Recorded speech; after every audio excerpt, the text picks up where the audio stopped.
Un vigneron genevois découvre les vestiges des pharaons noirs et restitue à l'Afrique son histoire.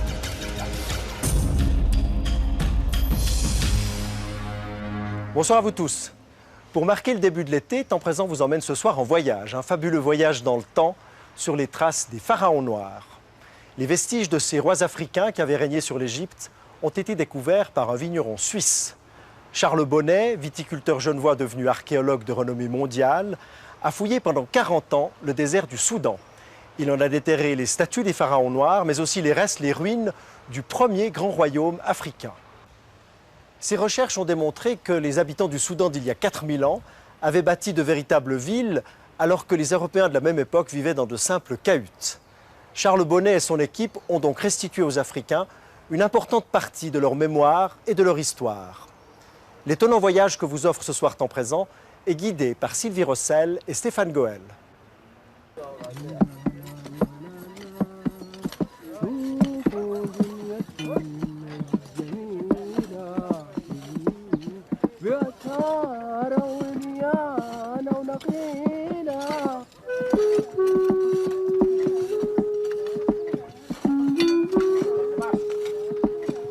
Les pharaons, les grands rois de l'Égypte ancienne, n'ont pas toujours été des Égyptiens. La découverte exceptionnelle d'une équipe d'archéologues suisses nous l'a rappelé récemment. Ils ont retrouvé 7 statues, remarquablement conservées, qui permettaient de donner pour la première fois un visage aux pharaons noirs. Des pharaons originaires d'Afrique noire qui, durant un siècle, de 750 à 650 avant Jésus-Christ, avaient régné sur l'Égypte et le Soudan.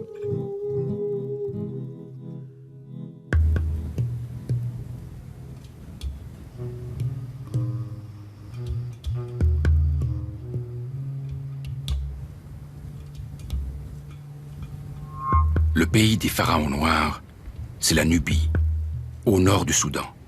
Un pays désertique, quasiment inaccessible, secret et oublié de tous. Un pays dont personne n'imaginait qu'il ait pu, une fois, dans le passé, jouer un rôle important dans l'histoire des civilisations. Charles Bonnet fouille en Nubie depuis 40 ans. En janvier 2003, c'est lui qui a découvert les statues des pharaons noirs. Le couronnement d'une carrière d'archéologue consacrée à restituer son histoire au Soudan et plus largement à toute l'Afrique noire.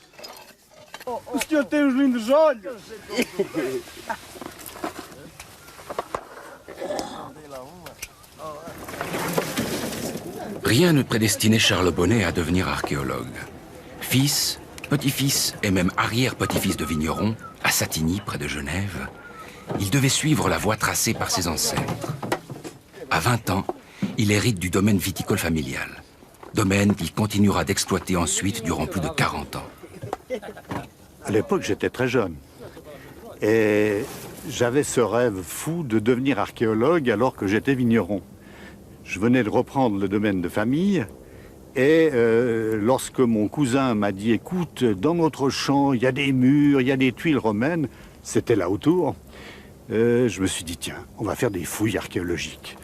Donc, on a décidé de faire un premier trou, parce que c'était un trou, et on a eu la chance de ceux qui débutent, à savoir des bains conservés sur 2 mètres à 2,50 mètres de hauteur. C'était un massif considérable qui s'étendait là, ici.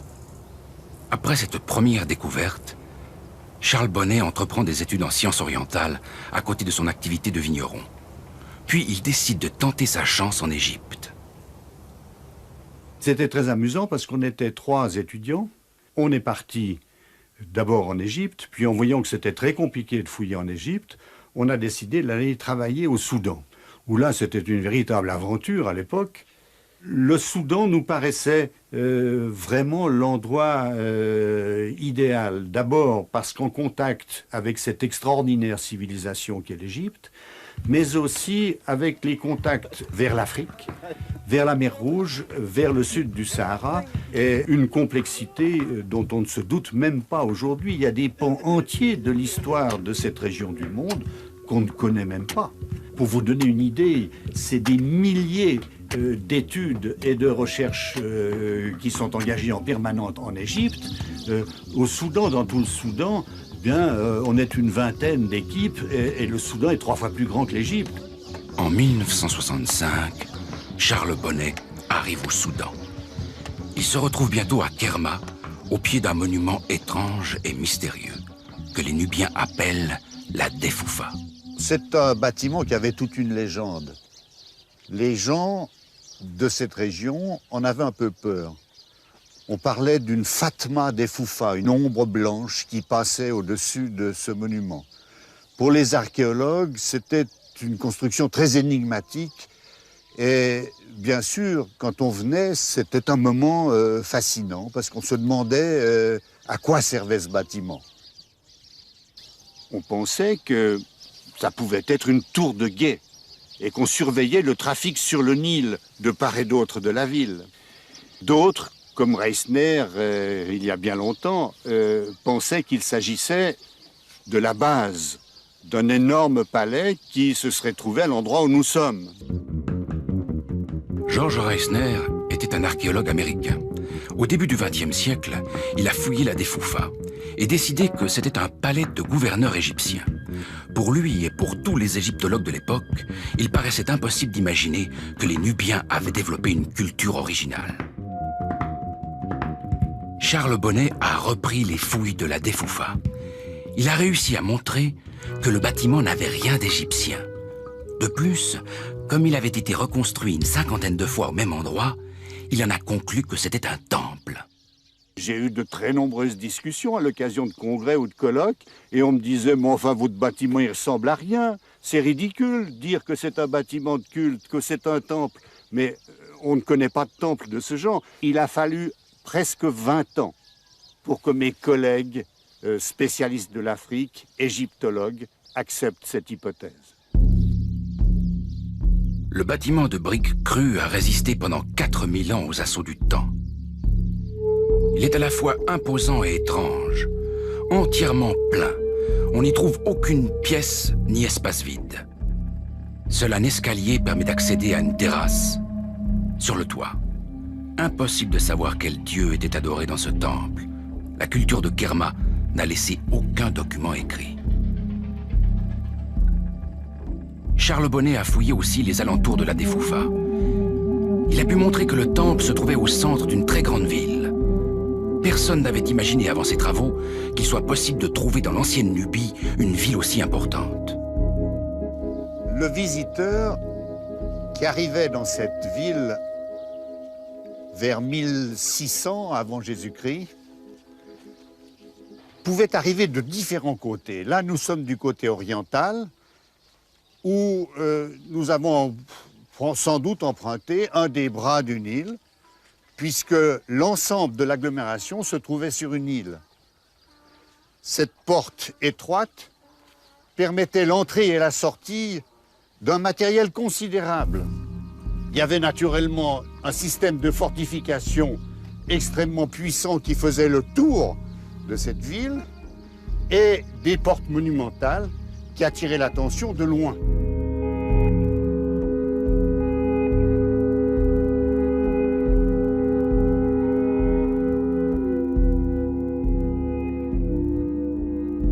Quand on est rentré ici dans cette ville il y a 30 ans, on ne savait rien. C'était une population inconnue. On avait quelques vagues idées au travers de l'Égypte. C'est pour ça qu'on pensait que c'était égyptien. C'était les textes égyptiens qui nous montraient que les expéditions allaient presque en terre conquise. Non, c'était un pays étranger. Et aujourd'hui, on est sûr que c'est un État complexe, que c'est un État qui a eu une période faste, et en tout cas, on peut le suivre pendant 1000 ans. On sait aussi dorénavant que 2000 ans avant que les pharaons noirs règnent sur l'Égypte et le Soudan, les Nubiens avaient déjà créé un royaume, dont la capitale était Kerma. Ce royaume était aussi grand que l'Égypte. Il s'étendait sur 1000 kilomètres le long des rives du Nil.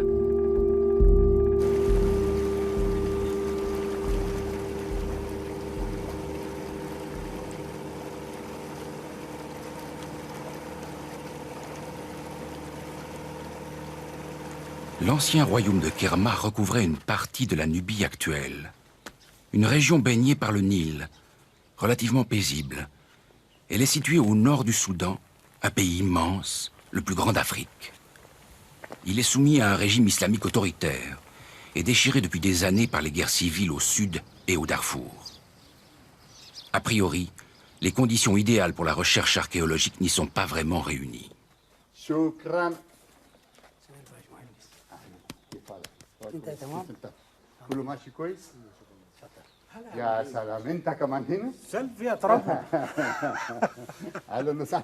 Il y a eu des moments difficiles sur le plan politique. C'est-à-dire qu'il y a eu des changements de régime considérables, des révolutions, qui, naturellement, ont marqué notre vie ici. Mais pourtant, chaque fois, au cours de ces moments difficiles, il y a toujours eu quelqu'un qui venait s'occuper de nous, qui nous protégeait et qui nous disait « Vous ne risquez rien, parce que vous, on vous connaît, vous êtes des nôtres. » Et ça m'a beaucoup touché. Et je dirais qu'aujourd'hui encore, tous les gens qui nous entourent ici nous aiment bien, nous acceptent, même s'ils ne s'intéressent pas beaucoup à l'archéologie, il faut bien le dire, c'est pas la passion, mais ils nous respectent.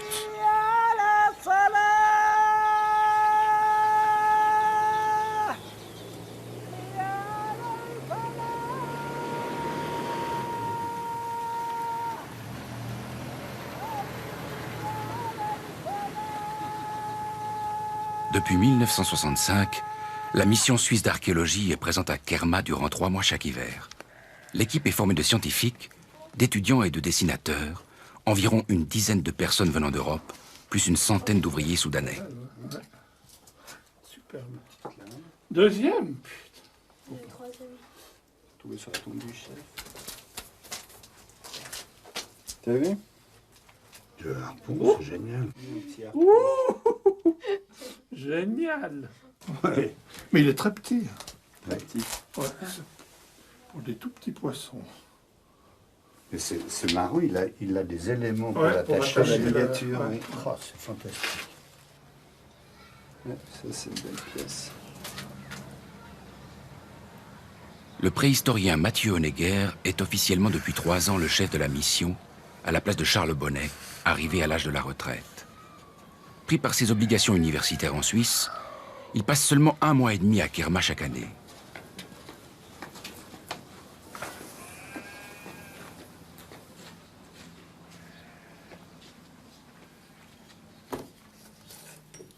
Louis Chay était professeur d'archéozoologie à l'Université de Genève. Aujourd'hui à la retraite, il vient bénévolement participer aux fouilles. Depuis 30 ans à Kerma, son rôle est d'étudier les os des animaux trouvés par les archéologues.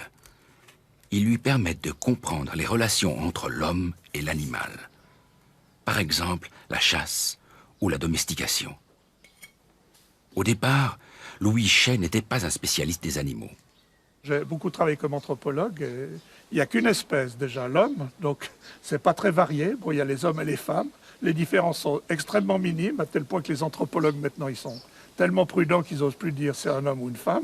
Alors qu'il y a quand même certains critères qui sont assez cohérents. Mais enfin bon, il y a une seule espèce, tandis que les animaux, il y a une multitude d'espèces. Enfin, c'est des centaines et des centaines. Donc, puis ça m'a toujours intéressé, les animaux vivants et leurs squelettes.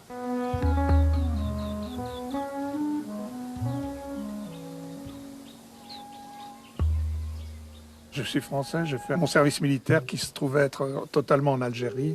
Puis à l'époque, j'avais des idées assez militaristes. Donc j'ai fait une école d'officier en Algérie que j'ai dû restrater. Je suis sorti sergent. C'était assez dur, hein. C'était la guerre quand même. J'ai eu beaucoup de collègues tués, de copains tués, égorgés comme des moutons. Donc c'était pas très drôle. C'est pour ça que je suis très heureux d'être dans un pays arabe maintenant où je travaille en paix, disons. Je ne dis pas que le pays soit forcément en paix, mais enfin... On est dans une autre ambiance que quand on est militaire, avec des armes dans le dos et des chargeurs de mitraillettes à la ceinture. Donc après, je suis parti, puis j'avais déjà l'idée d'entrer dans les ordres. Donc je suis rentré chez les bénédictins, donc à Haute-Combe. Je suis parti avant de prononcer mes vœux, parce que j'ai vu que c'était pas ma voie.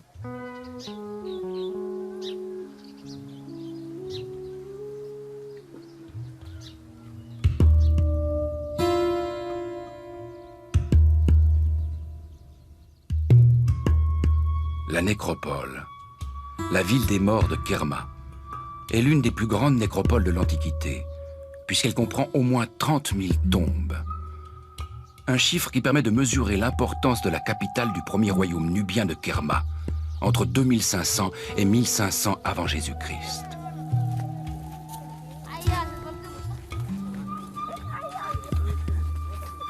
Les archéologues fouillent chaque année à un autre secteur de la nécropole. Un travail de titan, un travail frustrant aussi.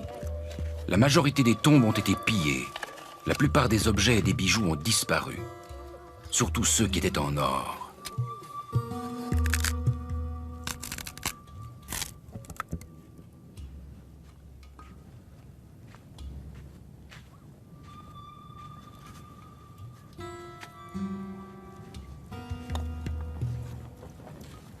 Louis Chet a fouillé plusieurs tombes.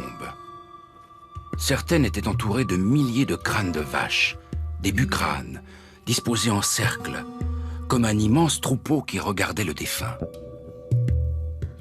Lors de l'enterrement d'un grand personnage, tous les membres de sa famille, qui sont des très très grandes familles, si c'est un prince ou un personnage très important, eh bien, chaque membre de sa famille va apporter des tribus, donc sous forme de bucranes, un peu comme des couronnes mortuaires, et on va les déposer autour.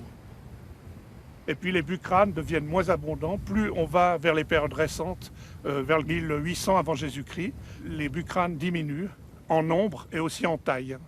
Et à la fin du Kerma classique, vers 1500, donc on n'a presque plus de bucranes. Donc je pense que le bœuf est devenu trop précieux pour qu'on le sacrifie, alors que la population humaine est en pleine expansion et que cette démographie peut expliquer qu'on ait soit sacrifié des gens, soit que ça soit des accompagnements volontaires d'un roi par sa suite, etc. Dans la nécropole, en effet, certains défunts n'étaient pas accompagnés d'animaux. On a retrouvé des centaines d'hommes sacrifiés dans les tombes royales de la fin du royaume de Kerma.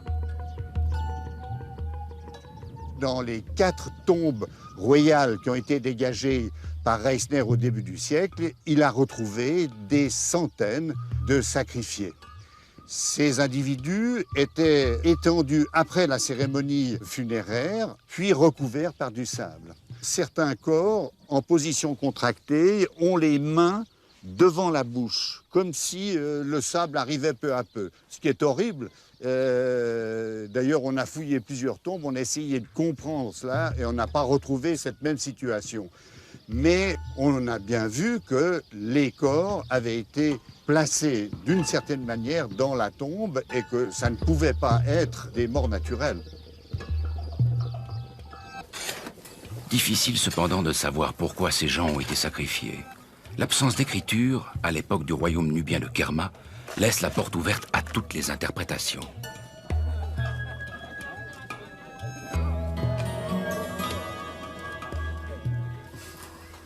Tu l'as pas loupé au moins. Mathieu sait faire un bon café.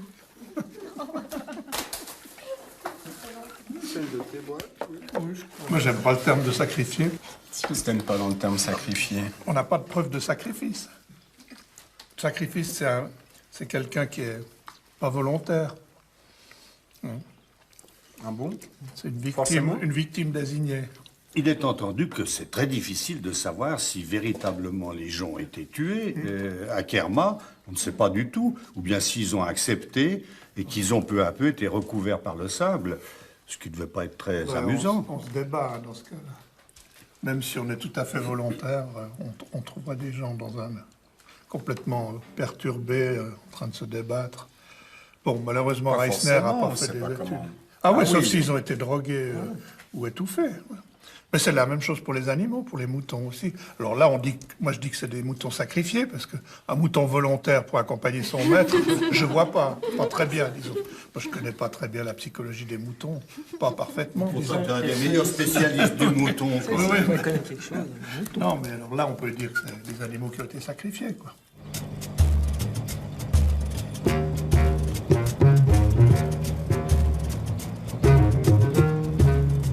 À l'autre extrémité de la nécropole, le préhistorien Mathieu Honegger est sur les traces de cultures encore plus anciennes, qui ont précédé celles des pharaons noirs. Il recherche une cité antérieure à la civilisation de Kerma. Une agglomération avec des constructions en bois, datant de 3000 ans avant Jésus-Christ.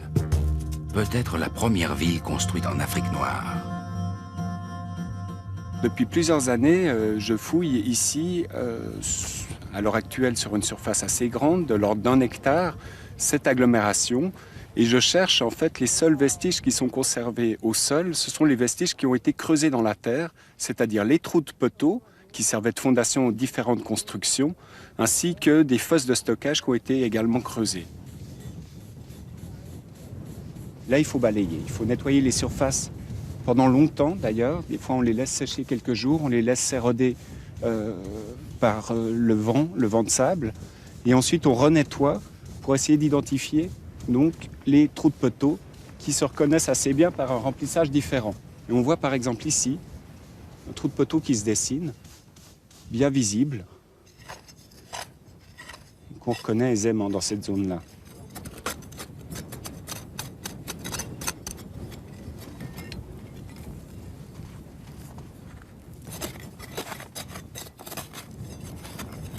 لا يا أخي طبعا هو قالوا لنا حفروا كذا ترى شغالين.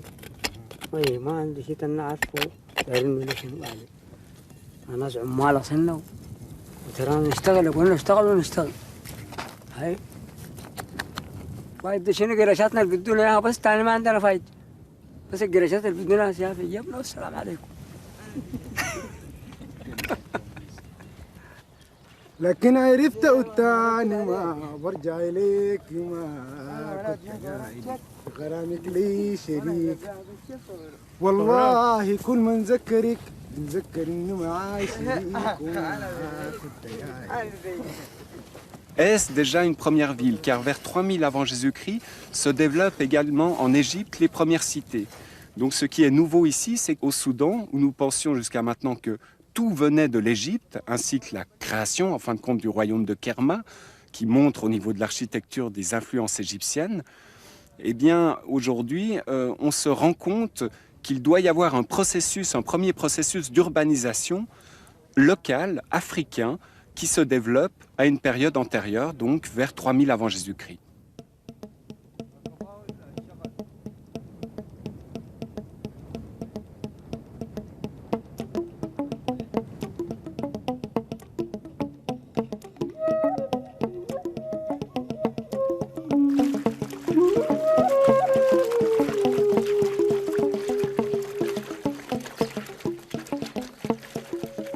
Il a une forme aussi différente, il est beaucoup plus ouvert, tu vois. C'est les plus anciens dans la typologie. En soi, c'est déjà très très bien ça. Tout l'assemblage fait un pré-Kerma tardif. Voilà, il y a de nouveau le même décor que celle-là. Prendre le relais d'une mission que Charles dirige depuis 40 ans, c'est pas si évident. D'ailleurs, ça l'est pas toujours, mais bon, comme on a un bon contact avec Charles, on en discute de ça. Je pense qu'il gardera quand même toujours une place très importante dans la mission, tant qu'il viendra ici.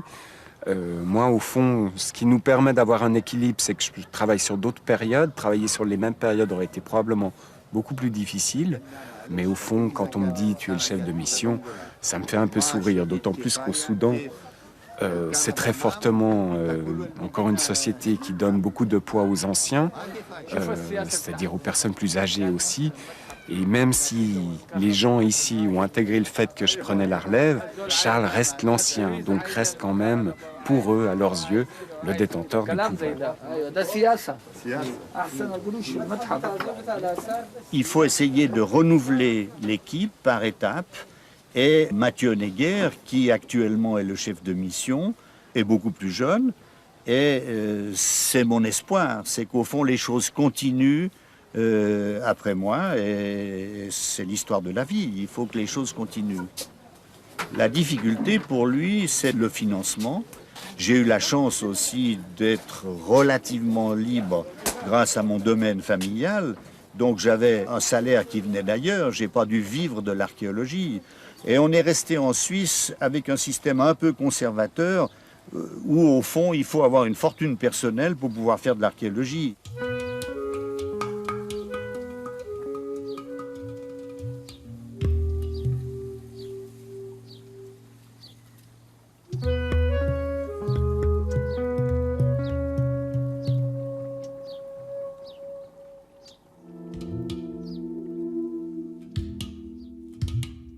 Non, je crois qu'ils ont passé par le site. Donc là, ça s'est fait, c'est détruit. Le petit matin, à l'aube d'une nouvelle journée de travail, l'équipe archéologique prend son petit déjeuner aux chandelles, car il n'y a pas d'électricité à Kerma. Il faut d'abord définir une problématique archéologique. Oui. Et après viennent les sciences annexes, comme l'archéozoologie, par exemple. Tributaire de l'archéologie. Auxiliaire. Il est quelle heure, Christelle? 7h moins 20. Ouf. Il faut y aller.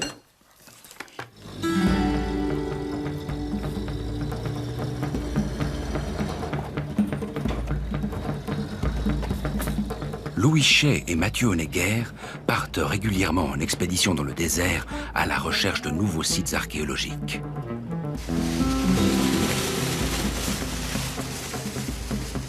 Il n'aura pas de problème à partir aujourd'hui. Tu me le tiens? Oui. Tu peux lui faire prendre 20 mètres.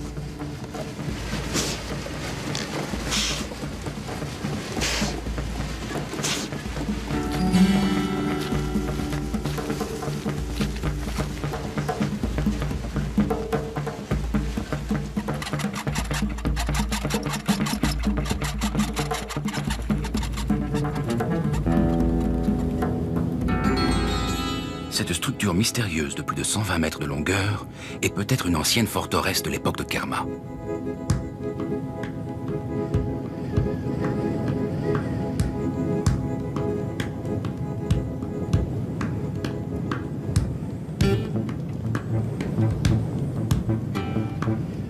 Les indices ne sont pas repérables seulement depuis le ciel. On peut trouver aussi sur le sol d'infimes signes de présence humaine. Du crocodile. Chouette. Regarde. Montre. Une plaque dermique de crocodile. Pas mal. Pas mal. T'es content alors? Bah, tu vois, ça veut dire qu'il y avait quand même de la flotte. Ce qu'on sait, mais je la garde. Attends, tu la gardes. Rappellera le numéro du site. Oui, je le pointerai. Regarde la structure Je vais là. le pointer au GPS.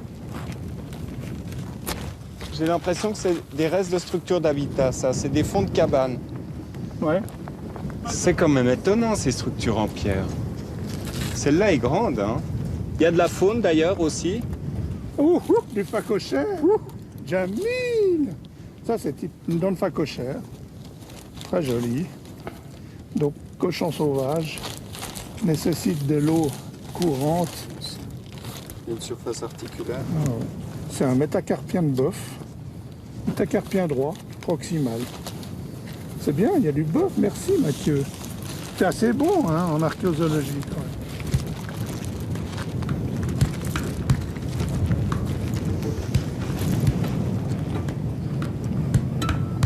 Si on pouvait trouver de l'humain. De l'humain. Ils ont quand même mis leurs morts quelque part et d'habitude ils les mettent tout près.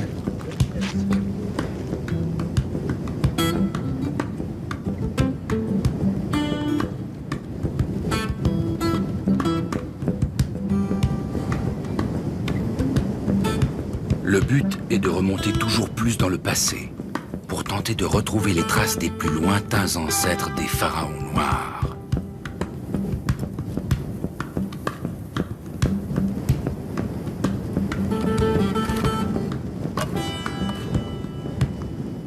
On a trouvé ce site il y a 5 ans en faisant les premières prospections.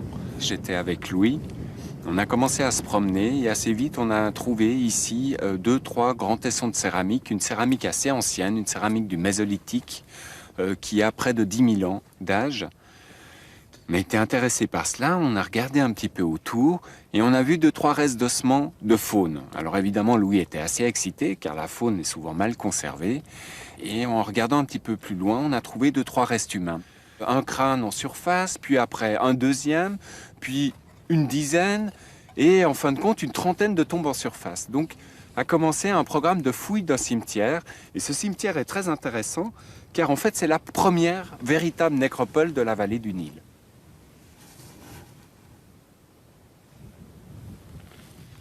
Et alors, ta tombe? T'as sorti le harpon? Non? Ce harpon qui a l'air d'être fiché dans la clavicule gauche, chose à vérifier. Pour l'instant, c'est une hypothèse. Il y a d'autres choses qui sont sorties au niveau mobilier? On a ici une hache polie, ici des polissoirs, des bivalves, avec en particulier celui-là qui a l'air d'être qui est poli et qui a l'air d'être dentelé. C'est une découverte majeure pour l'histoire des coutumes funéraires dans la vallée du Nil, car on sait que ces coutumes funéraires, au fond, elles vont prendre avec les millénaires des formes extraordinaires pour aboutir à ces fameuses pyramides égyptiennes, notamment, avec des tombeaux fantastiques, des dépôts funéraires avec des chambres funéraires pleines de mobilier, pleines d'objets de toutes sortes. Et en fait, le début de cette tradition, presque de cette obsession de la mort, il commence ici, vers 6000 avant Jésus-Christ, avec des inhumés, des tombes de femmes, d'enfants, d'hommes, à côté desquels on a disposé de la céramique, de la parure, des objets coutumiers de tous les jours, mais aussi des objets spécifiques, propres probablement au monde des morts. Shahinda est une jeune archéologue soudanaise. Elle est d'origine modeste. Fille d'un agriculteur à Kerma, elle est l'aînée d'une famille de 9 enfants et la seule de son village à avoir fait des études universitaires.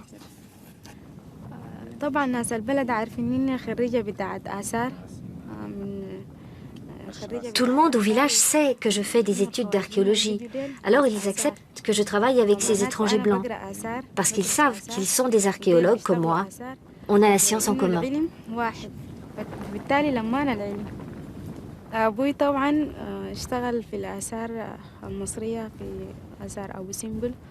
Mon père a travaillé comme ouvrier sur les fouilles à Abu Simbel et d'autres endroits en Égypte. Il a compris la valeur et l'importance de ce travail et l'importance de comprendre les origines de notre civilisation. C'est lui qui m'a encouragée à étudier l'archéologie. Il m'a dit de travailler sérieusement et il m'a permis de travailler avec une équipe étrangère.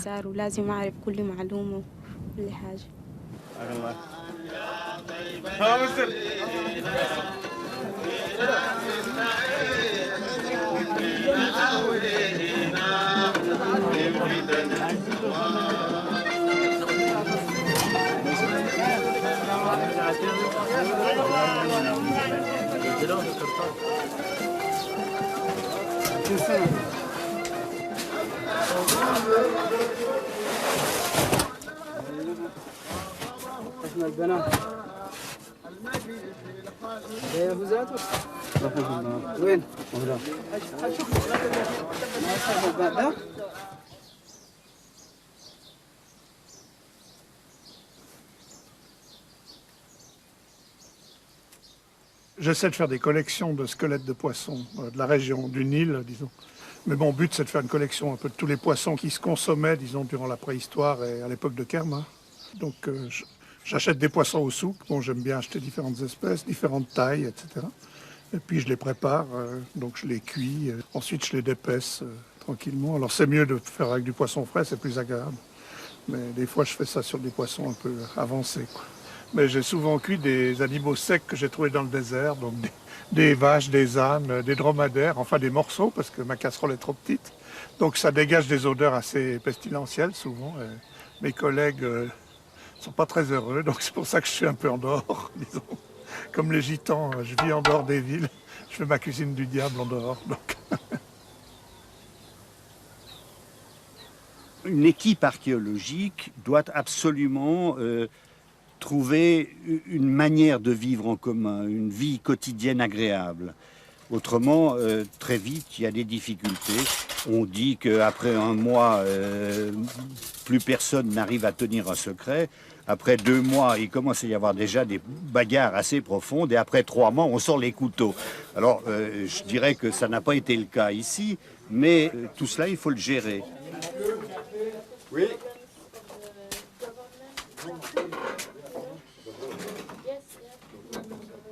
Ah, dis donc, c'est riche aujourd'hui. C'est plein d'émotions. On m'a dit plusieurs fois, en Suisse, c'est un pays neutre, l'archéologie n'est pas neutre. On entre dans une conception de l'aide qui est plus intellectuelle et qui est plus dangereuse sur le plan de la neutralité. Ou bien on nous dit, vous allez au Soudan pour faire de l'archéologie, vous n'avez pas honte, alors qu'il n'y a que des humanitaires qui vont là-bas. Ma justification de faire de l'archéologie, c'est que ça me fait plaisir.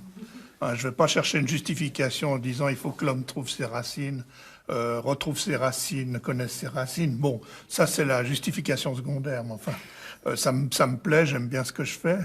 Je vais au Soudan, bon, je fais rien pour le pays, enfin bon, sauf qu'on dégage des trucs, mais j'apporte. Je regrette que tu dises qu'au fond tu viens ici surtout pour te faire plaisir. Je pense que ce que tu as fait reste. Et ce que tu as fait, c'est une sauvegarde indirecte d'un patrimoine. Alors, on peut discuter des racines des individus, mais je pense qu'on a eu cette chance d'être dans un pays qui n'avait pratiquement pas d'histoire. Et il y a 30 ou 40 ans, tu le sais très bien, quand on interrogeait des intellectuels ou des gens du pays, ils nous disaient « mais allez voir ailleurs, ici il n'y a rien du tout, c'est d'une pauvreté crasse, vous perdez votre temps ». Ben, je pense qu'aujourd'hui, après 40 ans, plus personne ne peut dire ça. Non, mais ça, j'ai pas l'impression de perdre mon temps. C'est par rapport aux remarques qu'on me faisait sur les aides qu'on peut apporter. On n'a pas vraiment répondu, parce qu'on peut aussi passer pour des alliés objectifs d'un régime hideux, tu vois. Ouais, alors ça, fournissant justement... Ça, c'est des remarques qu'on nous a fait souvent. Hein.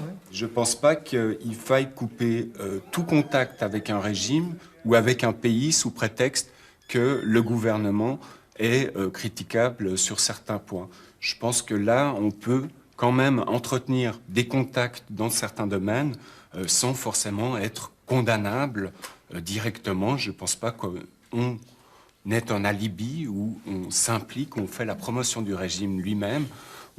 Plutôt, on diffuse un message un peu différent sur le Soudan qui contribue probablement à ouvrir un peu l'esprit des gens, non seulement ici, mais aussi à l'étranger.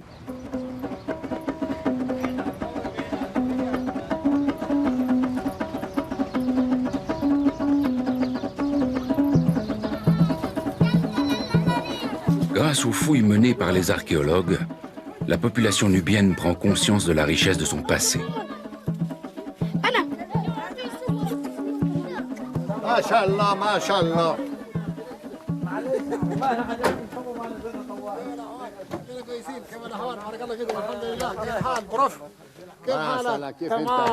Les autorités locales de Kerma ont décidé de valoriser leur histoire et aussi d'en tirer profit. Elles ont imaginé construire un musée, une idée à laquelle Charles Bonnet tient beaucoup.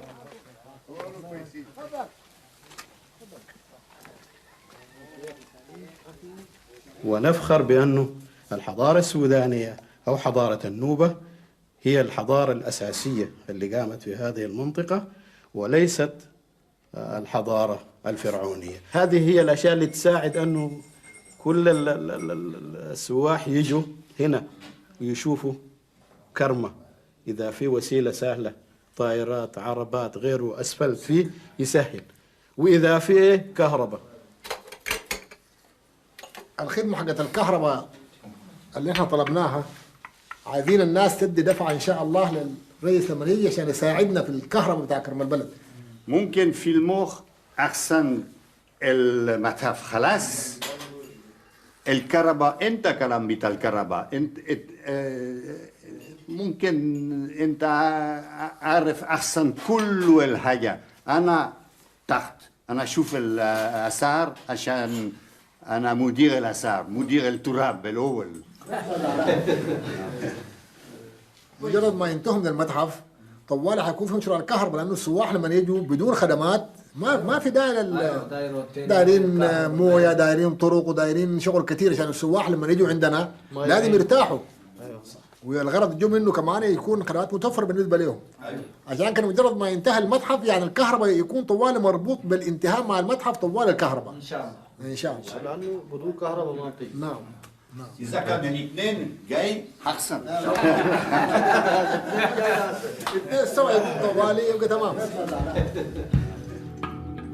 Le projet de musée est ambitieux, voire pharaonique.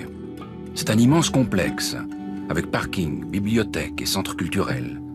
Son coût est estimé à près d'1 500 000 $.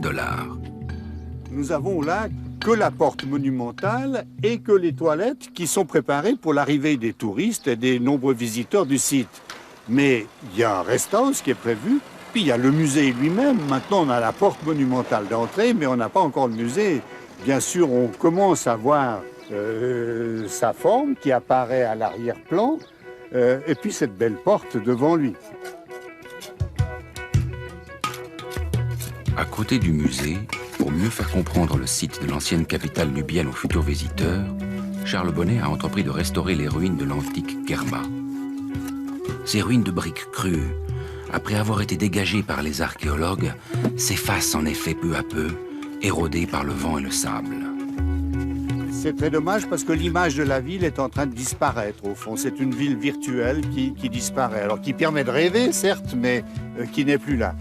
Donc, notre restauration est peut-être un peu plus dure, elle est peut-être discutable sur le plan esthétique, mais au moins elle a le don de restituer le plan général, qui est très impressionnant depuis le haut de la Defoufa.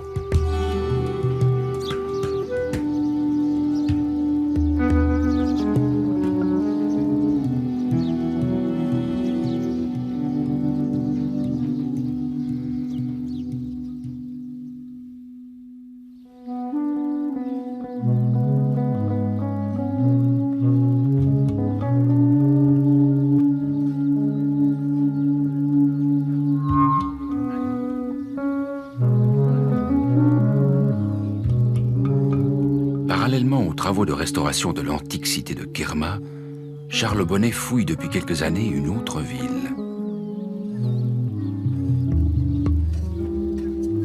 C'est une cité fortifiée égyptienne qui a été construite vers 1500 avant Jésus-Christ.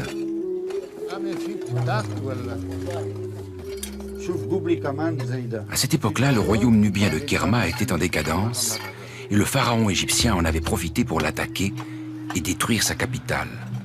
Kerma, la capitale de cette région, est sous le feu, si j'ose dire, des Égyptiens qui arrivent là.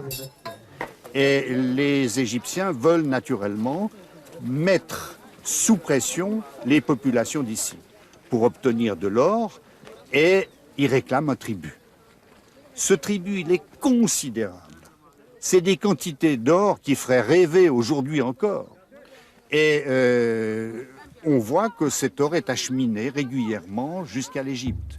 D'emblée, on installe dans cette ville un immense quartier religieux. C'est une institution forte qui, comme l'armée, tient en main les populations voisines.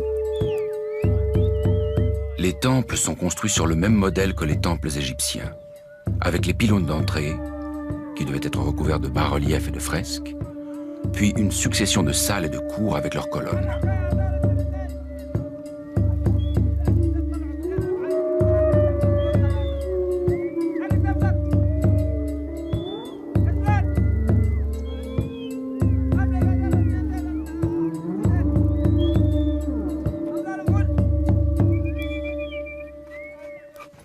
Tu vois, Alain, t'as vu les ronds, là? Non, celui-ci, je le veux bien, mais l'autre, je le vois pas. C'est au même endroit. Comment? Tu vois, il est là. Il y a Idriss. المهندس كلام المدور ما شوف كويس ده. Ça, là? Oui. Ah, d'accord. Là, on se trouve devant deux nouvelles colonnes qu'on vient de découvrir. On ne sait pas du tout à quoi elles appartiennent. On ne sait pas s'il s'agit d'un temple qui est parallèle à un temple qu'on connaît déjà, ou s'il s'agit d'une extension, peut-être d'une cour. Mais ce qui est important, c'est qu'on vient de découvrir des négatifs de colonnes. On voit bien celui-ci, avec de la destruction, des pierres de destruction à la surface. Alors, Alain va dessiner ces colonnes et on pourra, sur les plans, essayer de revoir les alignements généraux qui nous donneront peut-être une solution.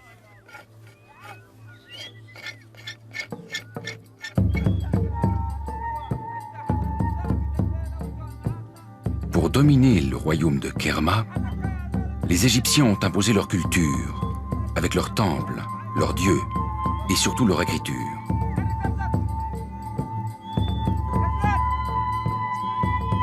Cette culture égyptienne a subsisté ensuite pendant des siècles, bien après que les Égyptiens s'étaient retirés de Nubie. Elle a perduré jusqu'en 750 avant Jésus-Christ. À ce moment, les rois nubiens ont profité de la faiblesse de l'Empire égyptien pour envahir l'Égypte. C'est l'époque des fameux pharaons noirs, dont Charles Bonnet a découvert les statues enterrées sur ce site. Tout à coup, sont apparues des fosses. Très vite sont apparues des feuilles d'or. Et ces feuilles d'or volaient dans le vent un peu partout. J'ai vu des excitations et des convoitises chez les gens qui m'entouraient. Et j'ai suivi les feuilles d'or comme un bon chasseur de trésors.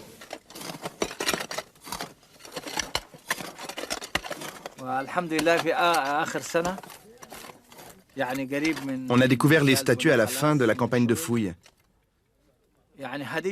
C'était comme un cadeau de Dieu pour Charles Bonnet après 39 ans de travail.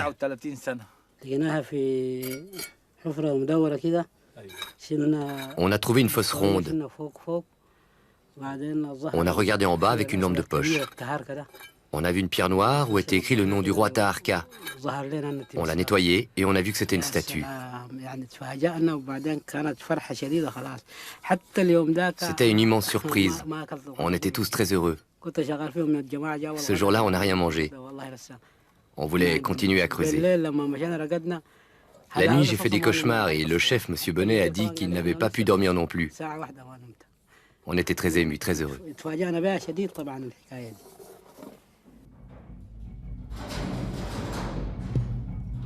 5 pharaons noirs ont dominé l'Égypte et le Soudan de 750 à 650 avant Jésus-Christ. Le plus important d'entre eux, Taharqa, est cité dans la Bible. Il régnait sur un empire qui s'étendait du nord du Soudan actuel jusqu'en Palestine. C'était un remarquable bâtisseur. De nombreux temples en Égypte en témoignent encore. Mais après un règne de près d'un siècle, les pharaons noirs sont finalement repoussés hors des frontières de l'Égypte. Et pour effacer toutes les traces de la domination nubienne, les Égyptiens cassent leurs statues. The head was cut from behind with a stone, with a chisel in bronze. Yes, they took chisel to cut it. It's a very hard stone. It's very easy to destroy it. You have traces of chisel? We have traces of chisel here. You can see here. And that's a part. This light and a little bit light, and that's a part from chisel here. Mm-hmm. And that's a part from a chisel. So he took some chisel from both the sides and cut it.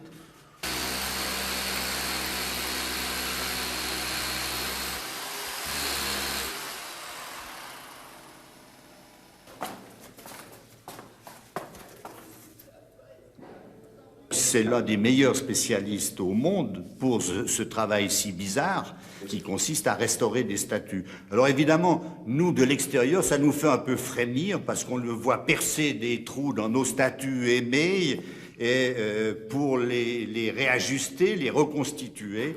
Mais enfin, on lui fait confiance, c'est son métier, ça n'est pas le nôtre et on attend de voir le résultat final.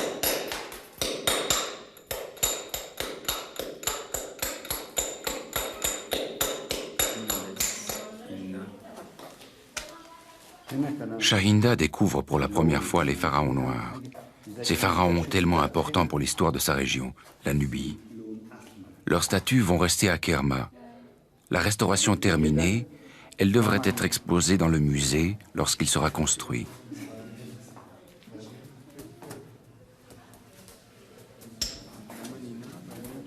Un accomplissement pour Charles Bonnet, préoccupé cependant par les problèmes financiers qui menacent l'avenir de la mission archéologique suisse au Soudan.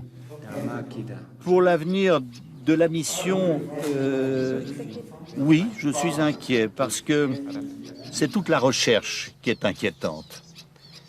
Dans le sens qu'on est dans un monde aujourd'hui d'abord très troublé, un monde où la rentabilité est essentielle, où le coût est essentiel, où l'acte gratuit, et l'archéologie c'est un peu ça, n'est pas tellement accepté.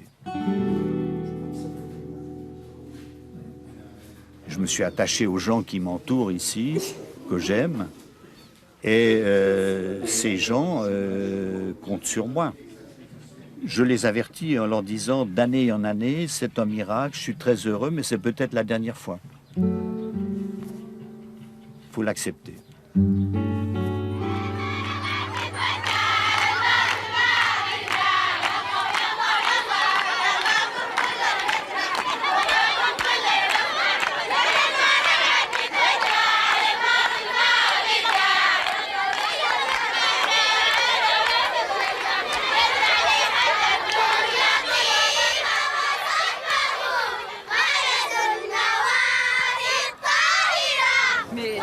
C'est magnifique. C'est l'ambiance de fête, c'est le jour de gloire. Ouais. C'est arrivé. En même temps, on voit toute cette... Vous n'avez pas peur pour votre monument? Grande fête pour l'inauguration de la porte du futur musée de Kerma, en présence du conseiller fédéral Pascal Couchepin en visite privée, de plusieurs ministres du gouvernement soudanais et de toute la population de la ville.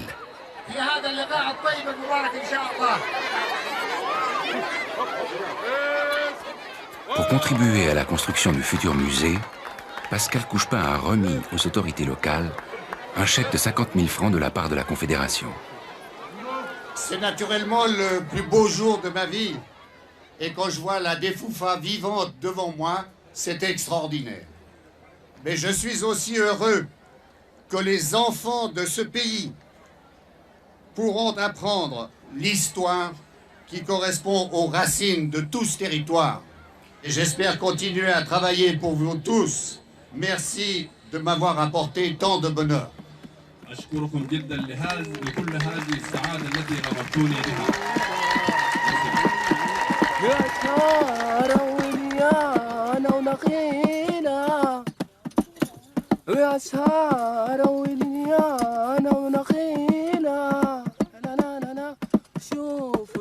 J'ai le sentiment que Kerma, dans une certaine mesure, donne une identité au Soudan. Mais il y a d'autres identités. L'image qu'on peut donner aujourd'hui est une des facettes de cette histoire complexe du continent africain. Mais il faut continuer vers le sud. Pensez à toute l'Afrique centrale où on ne connaît rien. Pour ces périodes-là, absolument rien. Donc, il faudra qu'au cours des prochaines générations, il y ait d'autres Kerma qui soient découverts plus au sud.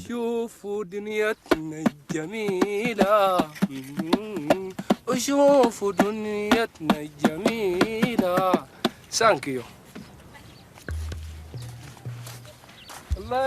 ظهور مفاجئ في التلفزيون السويسري. الله فنان العمال.